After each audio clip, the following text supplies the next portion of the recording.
fait, l'idée est venue de l'approche que la COSYDEP a eue par rapport à la crise scolaire.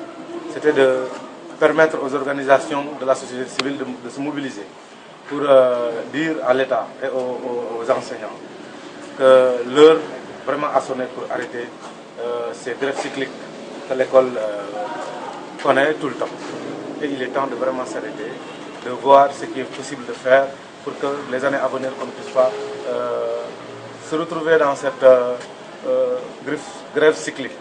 Donc c'est pourquoi on a appelé l'ensemble des membres de la société civile pour d'abord, avec deux objectifs, se faire entendre, mais être pratiquement entre l'État et les enseignants pour les appeler à revoir un peu, chacun de son côté, sa posture.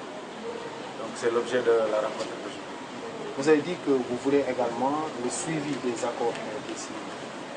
Ça, on l'avait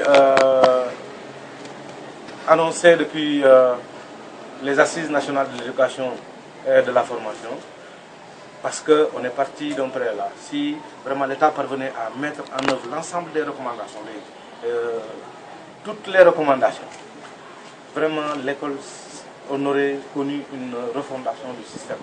Donc à partir de la réalisation des recommandations, on allait vraiment apaiser le système et balayer tout ce qui est vraiment saleté dans ce système.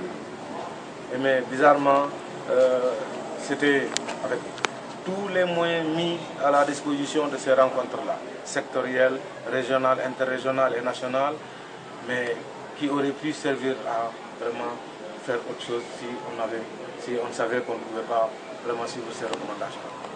Aujourd'hui, quel est le message que vous donnez et à l'État et aux enseignants? À l'État, nous demandons vraiment le respect des engagements, parce qu'en fait, les engagements ont été pris à partir de la négociation entre le gouvernement du Sénégal et les syndicats d'enseignants. Et ça n'est suivi un conseil présidentiel. Donc pour nous, si le président de la République dit oui, mais c'est le oui qui doit passer. S'il dit faites ça, mais il n'y a même pas de question à se poser parce que la parole du président de la République doit être vraiment traduite en acte. Mais après ces recommandations, les 11 recommandations du conseil présidentiel, c'est comme lettre morte. Mais jusqu'à nos jours, il n'y a pas un secteur ou un point qui a été réalisé à 100%. Donc vraiment, on dit à l'État de respecter ses engagements vis-à-vis des enseignants. Mais aussi aux enseignants, que la place de l'enseignant, ce n'est pas dans les rues, ce n'est pas chez lui, mais c'est dans sa classe. C'est vraiment toute la portée que nous accordons à ce point de presse organisé par la COSYDEP